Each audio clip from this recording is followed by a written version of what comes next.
Seguimos en Monitor Económico aquí en la pantalla del canal 5 Días. Es un gusto para mí en esta mañana compartir con Amílcar Ferreira, uno de los más destacados analistas económicos que tenemos en nuestro país. ¿Qué tal, Amílcar? ¿Cómo te va? ¿Qué tal, Samuel? Un gusto saludarte. Gracias por la invitación. Un honor también para mí compartir contigo y un cordial saludo a la teleaudiencia. Bueno, y antes de entrar al aire estábamos hablando de la pregunta que nos hacemos todos. Cerramos el primer trimestre de este año y la pregunta es: ¿y ahora qué? ¿Verdad? O sea, ¿qué se viene ahora? En medio en broma, medio en serio, te recordaba algo que sucedió hace una semana, ¿verdad? Que te hacían esta pregunta exactamente hace un año y pronosticaste básicamente todo lo que ahora está pasando, ¿verdad? Y bueno, y la pregunta es: hoy estamos volviendo a reactivar las actividades económicas luego de una semana de restricción. Recién le escuchábamos al presidente que estaba pidiendo a la ciudadanía que se respeten los protocolos que están establecidos.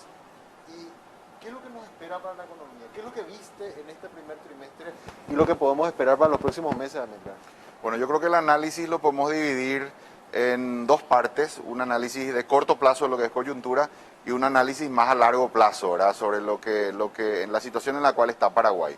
Creo que en lo que se refiere al corto plazo, de una perspectiva inicial, digamos, de crecimiento alrededor del 4% para este 2021, estimo que por la llegada de esta segunda ola, y en algunos otros países ya hay inclusive una tercera ola, no hay que descartar eso, probablemente vamos a ver una desaceleración de la economía, especialmente la economía urbana, y quizá una revisión a la baja de ese crecimiento previsto para este año. De todas maneras, yo creo que va a crecer Paraguay. El sector agronegocio está yendo bien, digamos, con un sector agrícola que ha recuperado volumen y también con un muy buen precio este año: $500 la tonelada la soja, y también la carne, ¿verdad? Que está tanto en volumen como en precio en un buen momento. Eso va a ayudar a impulsar la economía. En lo que se refiere a economía urbana, sabemos todo, ¿verdad? Está sufriendo todo lo que es el sector de servicios, eventos, gastronomía en general, está bastante afectado por la pandemia. Vamos a sufrir todavía, creo yo, 2 trimestres, este segundo trimestre del año, el tercero, que yo creo que van a ser todavía trimestres donde no vamos a tener vacunas en cantidad importante, y creo que eso va a ir mejorando hacia el cuarto trimestre de este año, donde ya a nivel global también va a haber una mayor disponibilidad de vacunas, y especialmente en países aliados, ¿verdad? Estados Unidos está alcanzando ya el 50% de su población en vacunación, va a ir avanzando en eso eventualmente, seguramente en el tercer trimestre va a alcanzar ya un 70-80% de su población, va a empezar ya a haber mayor disponibilidad de vacuna, y eso va a hacer también que eso llegue, ¿verdad?, a nuestros países. Así que nos esperan, yo diría, 6 meses todavía de una economía de baja intensidad, con problemas sanitarios, ¿verdad?, con todo lo que estamos viviendo este año, y una mejora ya hacia el tercer trimestre y con más fuerza el año próximo. Eso es lo que se refiere al corto plazo, el análisis de coyuntura. Ahora bien, yo siempre quiero poner énfasis también en una visión más a largo plazo. Creo que Paraguay enfrenta nuevamente, como ha sucedido en ocasiones anteriores, una pregunta referente al modelo económico, a los motores de crecimiento. ¿Ahora qué? Haciendo una breve retrospección. A finales de los 70, cuando termina el boom de Itaipú, Paraguay enfrentó esa pregunta. Ahora crecimos a una tasa del 8,3% promedio anual durante 10 años, la década del 70, el boom de Itaipú, y después terminó eso, y ¿ahora qué? Y no supimos responder esa pregunta. Quizá la respuesta correcta hubiera sido: bueno, ahora a construir líneas de transmisión para utilizar esa energía de Itaipú y entrar en un fuerte proceso de industrialización. No supimos la respuesta, y los 20 años que siguieron fueron años de estancamiento. La década del 80, una década de cambio modelo económico, declive de la economía del algodón, cambio político hacia finales de los 80, y la década de los 90, que fue la década de la crisis financiera. 20 años perdidos. Luego, bueno, hacia el 2000, en la década del 2000, una época convulsa, allá por el 2002 tocamos fondos, finales del gobierno de González Macri, y 2003 asume Nicanor Duarte Frutos. En ese momento, la respuesta que dimos como país a cuál era la tarea más importante fue correcta, en mi opinión: era ordenar la economía. Y ordenamos la economía, se hizo una reforma tributaria que hoy, mirando en retrospectiva, vemos que fue exitosa. Ayudó mucho también los vientos de cola, ¿verdad?, ese boom de los agronegocios que inició en el 2004 y que duró 10 años, una década, hasta el 2014. 2014 termina el boom de los agronegocios y Paraguay enfrenta la pregunta: bueno, ¿ahora qué? ¿Ahora cómo vamos a crecer? Porque ya lo que fue el motor económico que hizo que la economía paraguaya se multiplicara por 5, pasó de $6.000 millones en el 2003 a $30.000 millones en el 2014, había terminado. La respuesta que dimos fue, bueno, ahora desarrollo de infraestructura con deuda. Y bueno, fuimos, digamos, apalancando la economía de manera un tanto artificial, ¿verdad? Impulsando con un desarrollo de infraestructura con deuda, pero ese proceso de endeudamiento, en mi opinión, termina el año pasado, 2020. Alcanzamos ya un techo de endeudamiento, 33-35% del PIB, ya no hay mucho margen para endeudarse, entonces ahora creo que en ese análisis más de largo plazo enfrentamos nuevamente la pregunta, ¿ahora qué? La respuesta no es tan simple esta vez, porque a diferencia de lo que ocurría en 2003, ordenar la economía no era una tarea, digamos, en extremo compleja, era ponerse de acuerdo, se hizo un acuerdo político y creo que comparado con el desafío en este momento era una tarea más sencilla. Sin embargo, ahora creo que ya nos van quedando más pocas opciones en cuanto a cómo responder esa pregunta. Los agronegocios, bueno, el boom de los commodities, algo seguramente va a impulsar esa mejora, ¿verdad? La reactivación de la demanda mundial, mejora en los precios de los commodities, eso algo va a ayudar, pero el endeudamiento ya no va a ser una respuesta, ¿verdad? Porque en todo caso requeriríamos una reforma tributaria si es que quisiéramos seguir aumentando ese nivel de endeudamiento, lo cual tampoco creo que sea saludable, ¿verdad? Ir mucho por esa vía.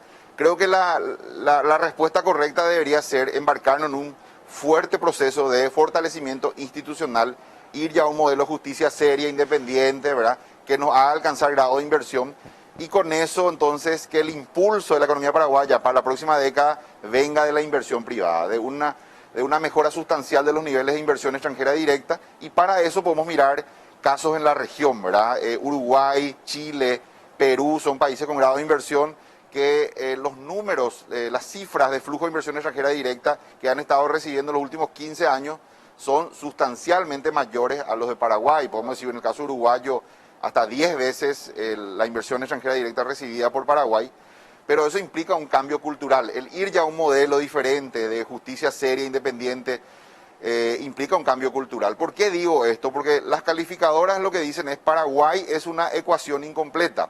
Por un lado señalan como un logro, como algo destacable, el equilibrio macroeconómico, cierto nivel de institucionalidad alcanzado en el Banco Central y el Ministerio de Hacienda. Sin embargo, a la vez señalan de que el talón de Aquiles de Paraguay es su debilidad institucional. Instituciones demasiado débiles, demasiado todavía susceptibles de ser manejadas por el poder político, por el poder fáctico. Y eso hace que Paraguay es como un avión que siempre está carreteando en la pista pero nunca despega. No logra graduarse de país serio porque no logra, digamos, la sociedad paraguaya hasta ahora no ha logrado ponerse de acuerdo y construir un sistema judicial independiente. Esta debilidad institucional está principalmente referida al Poder Judicial. Una sociedad donde el árbitro, que es el Poder Judicial, es débil o está vendido, no funciona, es una sociedad, digamos, que no ofrece garantías para una inversión a largo plazo. Claro. Eso es lo que, en cierta manera, es todavía diferente, digamos, somos diferentes en ese aspecto, en sentido negativo, con respecto a otros países con una tradición de justicia independiente como son Uruguay, Chile o Perú. Perú es un buen ejemplo porque Perú es un país que ha tenido episodios importantes de corrupción, pero lo que no hay es impunidad. Vos ves que prácticamente todos los expresidentes de Perú hoy están presos o procesados por la Fiscalía. Nadie en Perú logra ubicarse por encima de la ley. Entonces hay corrupción, pero lo que no hay es impunidad. Eso es lo que todavía en Paraguay nosotros no podemos lograr.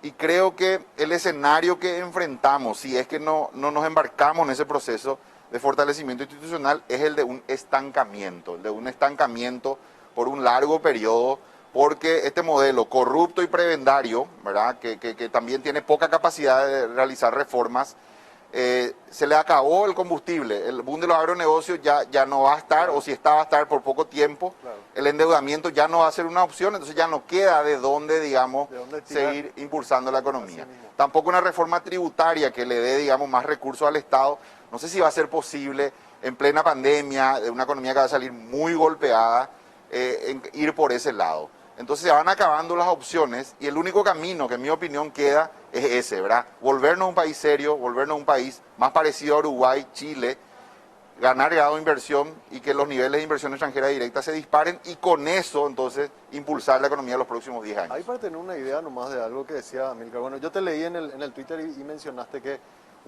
como un síntoma de que Paraguay tenga tan poco nivel de vacunación es justamente el no ser un país serio que permita hacer negocios más rápido como lo ha hecho Chile o otros países, ¿verdad? Que eso hay un disparo impresionante. A mí me llamó la atención eso de que se nota como una correlación entre el nivel de institucionalidad, fortaleza institucional y también calificación crediticia. Los países que tienen más fortaleza institucional y mejor calificación crediticia en Sudamérica son los países que han sido más exitosos en conseguir vacunas. Así mismo. Una cosa que quería mostrarte, hicimos una pregunta en las redes sociales hoy de cómo la gente está percibiendo en su mismo sector donde trabaja y cuáles son las expectativas que tiene. Acá tenemos el resultado. Dice, al cierre del primer trimestre, ¿cómo has notado el ritmo de actividad en el sector económico en el que trabajas? Un crecimiento fuerte nos dice apenas un 2%, crecimiento moderado nos dice el 24%, estancamiento nos habla el 40% y el último dato 32%, la economía sigue cayendo. Esto refleja un poco lo que estabas comentando de la sensación por lo menos que hay de la gente que está participando en redes sociales en su actividad económica y es lo que tenemos que lograr revertir, amigo. Sí, en economía siempre nos gusta hablar del crecimiento, ¿verdad? Siempre estamos tratando de buscar ese crecimiento y hay tres escenarios, se puede crecer, se puede decrecer, en la región hay también países que han decrecido, pero un escenario poco comentado suele ser el de estancamiento, que es una posibilidad. Yo creo que si nosotros no leemos correctamente cuál es la principal tarea de este tiempo que nos toca vivir y por ende no encaramos esa tarea, enfrentamos ese escenario de estancamiento, que los próximos 10 años sean nuevamente una década perdida. Repetir lo que nos pasó en la década del 80 y del 90, que no supimos construir, articular una respuesta como país y simplemente nos estancamos, ¿verdad? Ese es el escenario que yo veo. Yo lamento que este gobierno, lastimosamente, digamos, las banderas con las cuales ganó las elecciones no fueron las que luego impulsó. Hay que recordar que este gobierno, esta actual administración, gana las elecciones levantando la bandera de la institucionalidad. Recordar de que se levanta, ¿verdad?, contra lo que fue en su momento, en mi opinión, un intento, digamos, de buscar la reelección por una vía que no era la correcta, ¿verdad? En contra de lo que la Constitución establece. El presidente Mario Abdo fue uno de los políticos que se plantó frente a esa iniciativa, ¿verdad? Defendiendo, digamos, una postura más institucional, constitucional, gana las elecciones con ese discurso, pero luego, digamos, no pierde la magnífica oportunidad de llevar al Paraguay a un proceso de fortalecimiento institucional. Para mí el camino hubiera sido un acuerdo político que permita el nombramiento en primera instancia de una Corte Suprema de Justicia de lujo, avanzar decididamente en ese proceso de reforma del sistema judicial para ya soltarle las amarras al Poder Judicial y que empecemos una nueva etapa ya de justicia seria e independiente, donde seguramente iba a seguir habiendo corrupción, pero lo que ya no iba a haber es impunidad. Y de esa manera ganar el grado de inversión. Yo creo que el presidente Mario Abdo, al inicio de su mandato, tenía la brillante oportunidad de ser el presidente que le daba el grado de inversión a Paraguay. Lastimosamente se embarró su administración en muchos casos de corrupción. Eso hizo que pierda todo ese capital político que había ganado, digamos, que le permitió ganar las elecciones. Se volviera un gobierno débil, ya inclusive dependiente de su principal rival político, y entonces creo que simplemente va a ser un gobierno más intrascendente, un gobierno que no va a hacer ninguna reforma importante, un gobierno que ya no tiene ninguna fuerza política que permita hacerlo y bueno, pasará a la historia como digo, como un gobierno intrascendente. Lo digo lastimosamente, porque al final, claro, Samuel, todos estamos en el mismo barco, a todos nos conviene que a Paraguay le vaya bien, pero yo tengo muy claro, yo creo que acá el futuro de Paraguay ya no pasa tanto por cuestiones, digamos, estrictamente económicas, sino pasa por una cuestión que es, en términos de desafío un poco más compleja, una transformación cultural que nos haga entender que a todos nos conviene un sistema judicial independiente, un país en serio, como yo suelo decir, inclusive los que hoy se benefician de ese sistema corrupto, prebendario, en un Paraguay creciendo al 6-8% con grado de inversión, sí, incluso a ellos le iría mejor. Entonces yo digo, ni siquiera lo hagamos por una cuestión moral, hagámoslo por una cuestión de conveniencia. A todos nos conviene ese Paraguay serio, que se proyecte, que gane grado de inversión y que sea el próximo país con grado de inversión. Como me dicen amigos del exterior con los que suelo hablar, Paraguay tiene la excelente oportunidad de ser el próximo país de Sudamérica en alcanzar grado de inversión. Pero mucho depende de ese cambio cultural que tenemos, que es para mí es la gran tarea a realizar en esta generación, en este tiempo que nos toca vivir. Así mismo, totalmente de acuerdo. Amílcar, te agradezco mucho tu visita, gracias por compartir con nosotros hoy Monitor Económico. Un gusto, Samuel, muchas gracias y bueno, un placer siempre compartir con ustedes. Gracias, hacemos una breve pausa, a la vuelta venimos con la parte final del programa.